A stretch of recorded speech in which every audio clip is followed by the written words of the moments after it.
Bonjour. Je sais pas si vous le savez, mais il y a des fois quand on sort d'une salle de cinéma, on est un petit peu choqué de ce qu'on a vu à l'écran. Et ça a été mon cas pour Ghostland, réalisé par Pascal Logier, avec Mylène Farmer et Emilia Jones. Alors, je vais essayer de pas trop approfondir le sujet parce que il y a une grosse révélation au milieu du film. J'ai pas envie de vous spoiler le film. En gros, on va suivre Pauline et ses deux filles, Elisabeth et Vera, qui emménagent dans une maison d'un héritage. Deux hommes vont pénétrer dans la maison, ils vont agresser les trois femmes. De là, elles vont réussir à s'en sortir. Et on va basculer 16 ans plus tard, où Elisabeth est devenue un écrivain renommé et vivant à Chicago. Et sa mère Pauline et sa sœur Vera sont restées dans cette maison. Et des choses vont entraîner Elisabeth à retourner dans cette maison. Et le cauchemar va recommencer. Alors, pour ceux qui auraient vu le deuxième film de Logier, qui est Martyr, il faut savoir que Ghostland a le même schéma que Martyr. Sauf que là, on est dans un trip un peu plus approfondi. Où des scènes vont nous choquer, mais en même temps, on ne peut pas s'empêcher de regarder ce qu'on a devant nous. Dire que on va être vraiment pris par le truc, on va découvrir des choses en même temps que les personnages. Enfin, en l'occurrence, on va suivre le personnage d'Elisabeth. On va découvrir beaucoup de choses et on va vivre l'action en même temps qu'elle. Et c'est ce qu'on n'avait pas dans Martyr et dans les autres films de Logier. Et mon Dieu, c'est un putain de film. C'est vraiment un bon putain de film. Oubliez tous les films de James Scares ou les tortures porn à la con. Oui, les scènes sont violentes et choquantes. Par contre, c'est amené d'une manière tellement logique que ça en devient, ça devient une chose qu'on ne peut pas arrêter de regarder. Dire qu'on sait très bien que ce qu'on voit à l'écran, c'est malsain, c'est pas de la peur, c'est malaisant. Et Logier arrive aussi à nous entraîner dans la folie, au point même qu'on va se poser des questions comme qu'est-ce que je vois à l'écran? Est-ce que c'est réel ou pas? Est-ce qu'on peut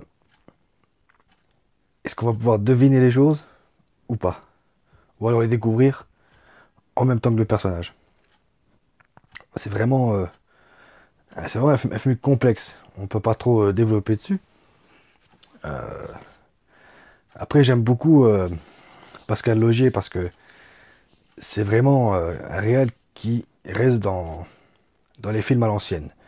Prenez par exemple Psychose ou Orange Mécanique, c'est exactement les mêmes schémas, la même thématique. On a la folie, l'horreur, et j'espère que ce film va marcher. Pas pour Mylène Farmer. D'ailleurs, les fans de Mylène Farmer n'allaient pas voir ce film en en n'étant pas préparé à ce que vous allez voir à l'écran. Voilà, c'est tout ce que j'ai à dire. Regardez d'abord les autres films de Logier, et après vous verrez, vous aurez un petit aperçu déjà de ce qu'est Ghostland. Ensuite, on a bon, des actrices. Emilia Jones fait beaucoup. Par contre, Mylène Farmer, je ne m'y attendais pas, mais elle a un petit rôle. C'est un rôle important, même très important. Et waouh, waouh, elle est, je vais pas dire que c'est transcendant, mais quand elle est à l'écran, elle est là, quoi. On voit qu'elle. Et elle m'a vraiment impressionné en tant que mère dépressive et alcoolique. Mais vous pouvez, vous pouvez aller le voir. Il faut aller le voir, d'ailleurs. Ghostland, je vous le conseille. Il faut aller le voir.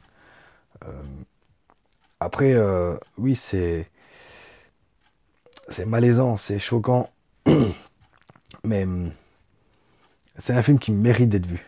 Et d'ailleurs, si je me trompe pas, il a eu deux trois prix à Gérardmer. Il les mérite. Franchement, c'est mérité. C'est pas comme comme j'ai dit avant, des tortures porn à la con où on a des gars qui payent pour torturer des jeunes. Non, là, oui, c'est choquant. Oui, il y a de la violence. Mais la violence est justifiée par, par l'histoire, par, par le fait que la violence n'est là que en présence du personnage. On a aussi le hors-champ. Le hors-champ fait beaucoup. En début de film, quand on sait pas ce qui se passe, on comprend pas. On a toute une scène de hors-champ, on entend des bruits, et nous on est là, mais qu'est-ce qui se passe? On est vraiment perdu. Et je pense que vous voyez que moi aussi je suis un peu perdu. Franchement, ce film m'a vraiment impressionné. Et au même titre que Martyr à l'époque, bien que Martyr je pourrais pas le revoir. Mais c'est vraiment ce genre de film qu'il faut pas laisser passer. Faut, faut, il faut foncer, il faut aller le voir. Euh, et faut pas le faire disparaître. Franchement, il faut que ça marche. Donc, allez-y, vous pouvez y aller. Le film est à moins de 16 ans, moi je dirais plutôt 18, parce que c'est. Je crois pas que la jeunesse d'aujourd'hui soit prête à voir ça.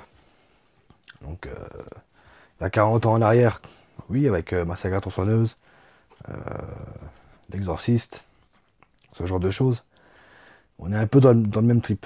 Mais euh, un exemple, dans la salle où j'étais, il y avait deux petits jeunes, et ils sont sortis à la deuxième partie du film, ils en pouvaient plus.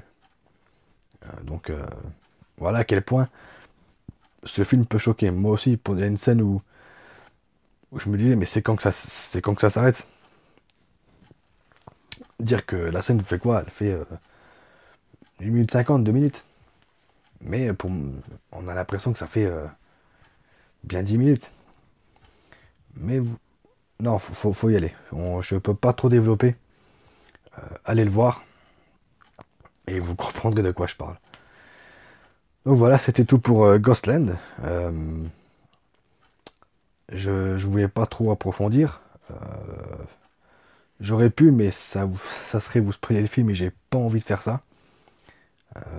Parce entre l'histoire et la grosse révélation qu'on a en milieu de film, qui va d'ailleurs enchaîner sur le deuxième acte, je voulais pas vous raconter tout ça.